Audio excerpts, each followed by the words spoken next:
Ladies and gentlemen, dear friends, it is with great honor and sincere hope that I stand before you today, alongside my sister, Sophia. Together we come to a moment where our dreams meet not simply as individual aspirations, but as a shared journey. From our earliest memories of childhood, we have grown with the knowledge that duty and possibility walk hand in hand. For me, the words of commitment I have spoken, pledging to uphold our values, to serve with dignity, have been more than ceremony, they have been a promise made in the heart. Sophia and I have walked different paths, but we are bound by the same hope, that our dreams reflect more than our desires, they reflect our responsibility. In the quiet hours of study, in the demanding hours of training, in the unexpected moments of learning, I have understood that the greatest dream is the one we live for others. I have seen how Sophia, with her own quiet strength, embraces her role, her voice, her place in this changing world, and together we step forward. When I think of where our dreams meet, I think of home, of the land we love, of the people we serve, of the future we wish to create. For me, service is not a distant concept.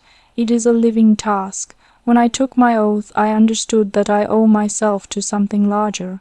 And when I look at my sister, I see that this dream is multiplied, not halved, but enriched by companionship, by sisterhood, by solidarity. Tonight, I invite you to walk with us into that space where dreams meet, not as a finishing line, but as a beginning of collaboration, a beginning of hope, a beginning of action.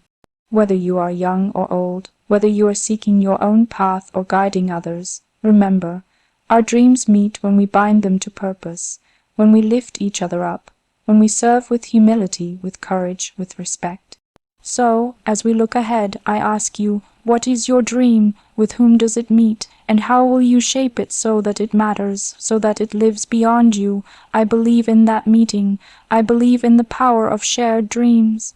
And I believe that together Sophia and I, and all of you, we can turn that meeting into a horizon of promise. Shared aspiration and unity are not merely ideas reserved for speeches, traditions, or symbolic acts. They are the living thread that binds our past to our future, gentle, steady, and deeply human. In the quiet and in the public eye, in moments of strength and of reflection, I have come to feel and understand what it truly means to be part of something larger than myself, something that not only shapes my life, but connects me to the hearts of people I may never meet, yet am profoundly tied to. From an early age I have been aware that each of us carries a dream, something silent and growing inside, and yet as I've grown older, I've learned that these personal dreams are never entirely personal. They flow into a river of shared responsibility, shared hope, shared voice. What begins in an individual heart, often small, delicate, and unsure, can turn into a force that changes the world, but only if it links itself to others. Aspiration is powerful. To aspire is to envision a future that moves beyond the present moment, that carries light into a place still unseen. I have learned to let my hopes stretch beyond myself, to let them include the needs of others. And unity gives that vision purpose. One dream alone is a seed, but when dreams are shared, tended to with care and aligned with compassion, they become trees, stronger together, offering shade, stability, and nourishment. When I look beside me, I do not walk alone. I have seen unity in its most natural form, in my family, in the way companionship empowers quiet growth, and gives courage to take steps that once seemed too large to take alone. I have walked in step with someone who shares my world, who breathes the same air of purpose, who sees, as I do, that we are born into a moment in time for a reason. That reason is not self-glory, but the gentle, profound movement of doing something that matters, for our people, our future, each other. Unity is not absence of difference. It is the graceful acceptance of those differences working towards a common heart. It is found in a room full of voices, some soft, some bold, choosing not who speaks the loudest, but what can be done together. It is shared aspiration that creates connection, not the sameness of dreams, but the togetherness of purpose. Over the years, I have come to admire those people who embody unity not in grand gestures, but in the smallest, most sincere acts. Teachers who open a child's world through words and courage. Doctors who, day after day, give not only their knowledge, but their humanity. Youth who stand up for the earth, for equality, for peace, even when their voices tremble in the wind. These are the ones who remind me that unity is not found in perfection, but in the constant choice to keep trying, to keep believing, to keep extending a hand. For many, aspiration is seen as an individual effort, a career, a dream, a destiny, but it is so much more. Aspiration shapes the way we look at one another. Shared aspiration invites us to imagine how our own stepping stones might become part of another's journey. And unity is what turns that imagination into reality. I stand in a world that is often divided, by opinion, by distance, by fear. Yet I have also seen moments more powerful than division. A child helping a stranger, a hall full of people rising in unison to applaud not a person, but an ideal, a family gathering around a table not just to eat, but to stay rooted in one another's lives. These moments have strengthened what I believe, that unity is not some distant concept, but something we must choose every day in our thoughts, in our actions, in the way we decide to move through the world. We live in a time where connection has no borders. Our aspirations may be local, but their impact is global. That is both a gift and a responsibility. What we wish for ourselves, we must learn to wish even more deeply for others. And sometimes unity is simply the honest recognition that we belong to something greater, a nation, a culture, a generation, a human family. In my own path, I have discovered that unity begins not when we speak, but when we listen. When we listen to those who have walked before us, whose footsteps still echo wisdom and sacrifice. When we listen to the concerns of those who are young, of school children who already understand more than we think, of young adults who carry radical dreams ready to bloom if only they are given sunlight, space, and faith. It is in this listening that aspiration becomes shared, becomes something strong enough to withstand challenge, strong enough to succeed. I have seen my sister grow, with her own dreams, her own strengths, her own voice. And I have learned that no matter how different two people may be, when they look toward a common horizon, they walk together. That is unity, not sameness, but togetherness in motion.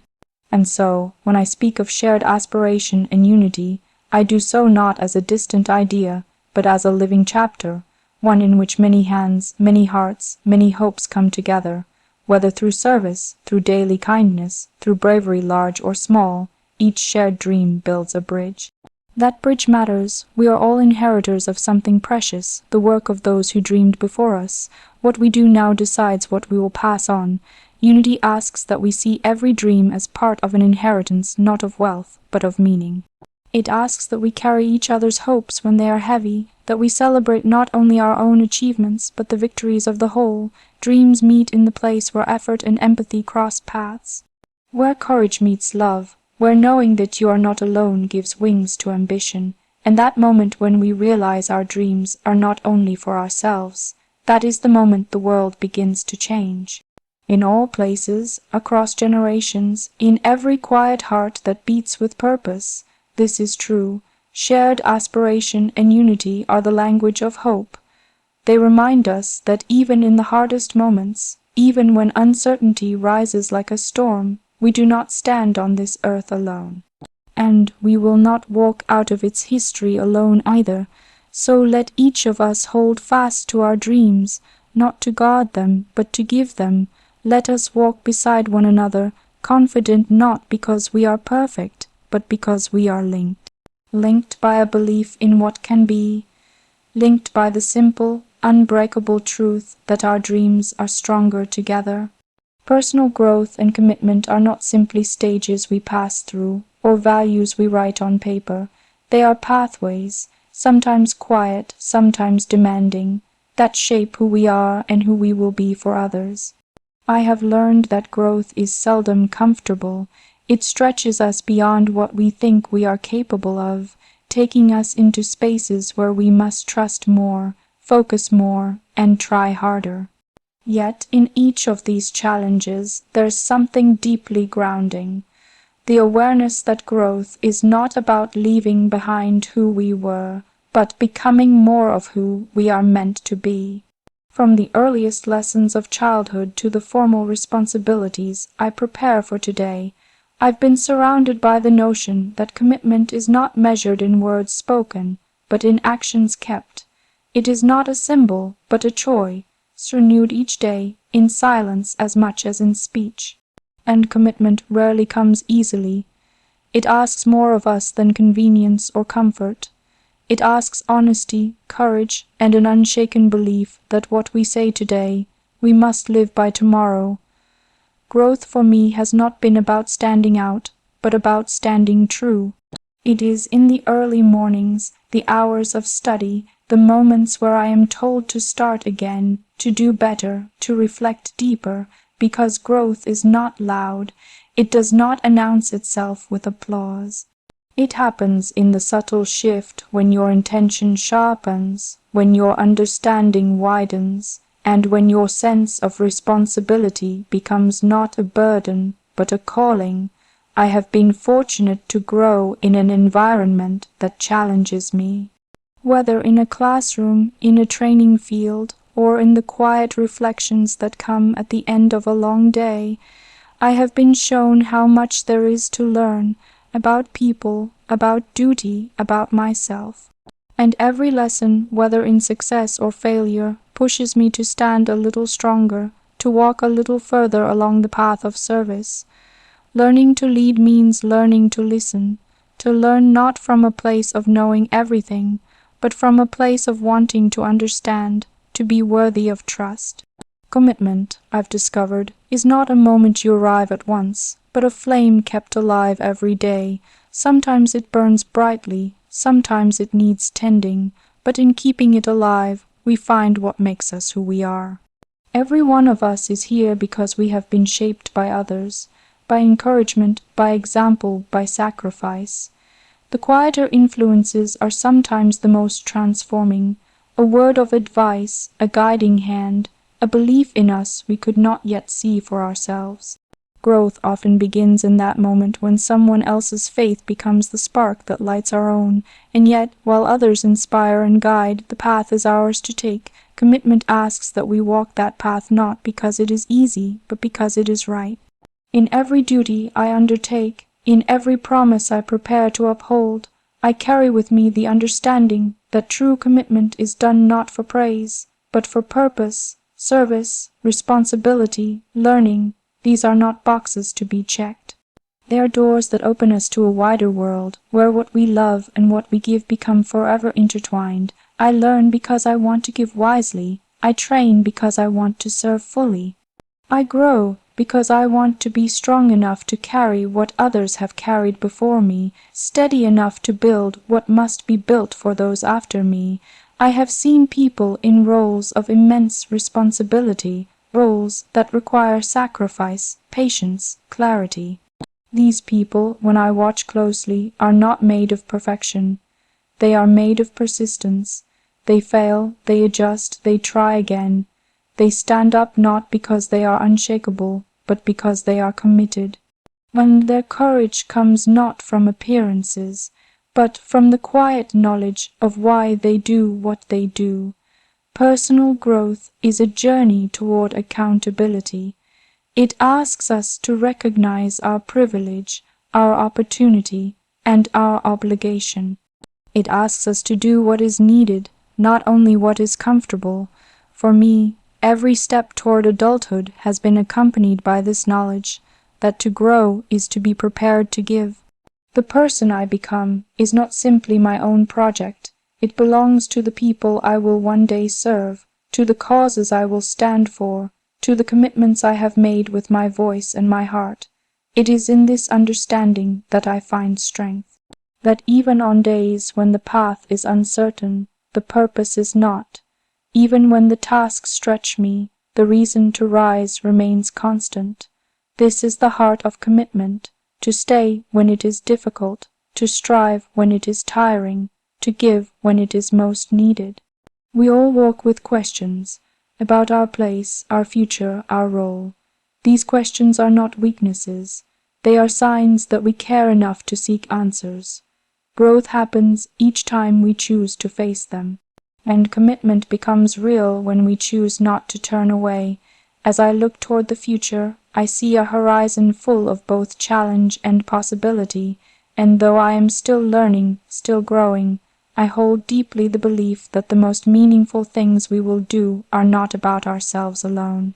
Every commitment we make with honesty, every promise we keep with integrity, becomes part of a world made better by effort and love. I know that to grow is to keep learning, to keep trying, to keep returning to the values that shape us. I know that commitment strengthens not by chance, but by choice, and I believe that personal growth and commitment together form the foundation of a life of meaning. In every lesson, in every challenge, in every day we try again, there is growth waiting. And in every commitment made with sincerity, there is a future being built. I am still at the beginning of this path, but I walk it with gratitude, with purpose, and with a heart ready to grow as far as its promise will take it. Looking forward with responsibility and optimism is not simply a matter of hope. It is a conscious act of belief, belief in our ability, belief in our duty, and belief in the goodness that can grow even in the most uncertain times. I carry that belief with me each day, shaped by the knowledge that the future does not build itself. It is shaped by the hands, voices, choices, and dreams of those willing to look at what is coming not with fear, but with resolve. Responsibility is not a weight I have learned to carry alone, but one shared by all who care about the world they will one day inherit. I have felt it in every oath I have spoken, in every lesson absorbed, in every quiet moment where I've asked myself, am I ready? And every time I have asked, I've also heard the answer. Growth and readiness are not about having all the answers, but about being willing to learn, to stand, and to begin. The path ahead of us, whether we walk it as students, dreamers, leaders, or companions, requires a balance of two powerful forces, responsibility and optimism. Responsibility gives us direction, optimism gives us courage. One without the other would be incomplete, for it is responsibility that grounds us in truth, and optimism that lifts us into possibility. Every generation is given both challenges, and opportunities. Ours is no different. We face a world that demands awareness of climate, of equality, of peace, of honesty. These are not issues for a distant future. They are present. They ask for attention, for action, for care. And though the scale of these matters can make us feel small, each of us has a role to play. The question is not whether we are old enough, strong enough, wise enough. The question is, will we step forward with the intention to do what we can? I choose to step forward with optimism, not a blind belief that everything will be easy, but a steady trust that with responsibility, together we can move forward. Because optimism is not the absence of difficulty, it is the clear-eyed decision to meet those difficulties with faith in our strength and in our unity. I have always believed that a better future is not something we wait for, but something we work toward. It is built in the compassion extended to a stranger, the moments we listen instead of judge, the times we choose respect over fear. It is found in classrooms, in service, in leadership, in the quiet and the loud, in the small steps that seem invisible, and in the large ones that change the course of history. Looking forward is also a privilege. There are those whose past has cost them dearly, whose present holds more pain than promise. It is in their honor that we must look forward not just for ourselves, but for them.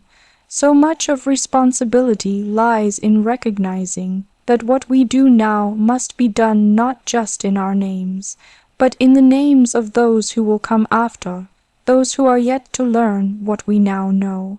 I often reflect on the path of service that I have been born into, not as a burden, but as a beacon. To serve is to connect yourself to the needs of others. It is to ask, how can I help build what is better than what was? And so, each lesson I take, each promise I honor, each value I carry, is shaped by this question. Responsibility does not silence our voice, it amplifies its purpose, and then there is optimism, the sunlight through the clouds, the spark behind every reform and renewal. Without optimism, even the greatest challenges would be too heavy a load. But with it, mountains become climbable, bridges become buildable, and wounds become healable. Optimism is the promise that even when we do not know how, we will try. That even when the path is unclear, we will create one. To look forward with optimism is to believe in the goodness of people and the power of change. It is to believe not only in oneself, but in each other. It is to know that our present, though imperfect, is not permanent, and that real progress is not accidental. It is the result of responsibility, effort, and genuine hope. We are never too young or too old to create change. I have listened to young people speak from their hearts about justice, about the climate, about the future they want to inherit. Their words carry a truth that must always be heard, a truth unburdened by cynicism, rich with conviction. It tells us that the world can be different, kinder, more just, but only if we are brave enough to create it. Optimism is not simply a feeling, it is a force. It is the energy we use not to escape reality, but to transform it. It gives life to action and purpose to responsibility. It helps us endure through difficulty and believe that there is always more that can be done, for ourselves, for each other, for all that lies ahead. As I look into the future, my own and that of my country, I do so with both resolve and gratitude. Gratitude for the foundation laid by those who came before, and resolve to continue building upon it with honor. The future must be more inclusive, more just, more compassionate. It must reflect the dreams and needs of all who have a place in it. To look forward with responsibility and optimism is to hold the weight of reality in one hand and the light of hope in the other. It is to know that for every challenge there is a path, for every question there is wisdom growing, and for every dark moment there is the possibility of dawn. We each carry a piece of the future, and the world we leave behind will be shaped by how we choose to tend it. So let us look forward not with fear, but with faith, faith in the power of people, in the strength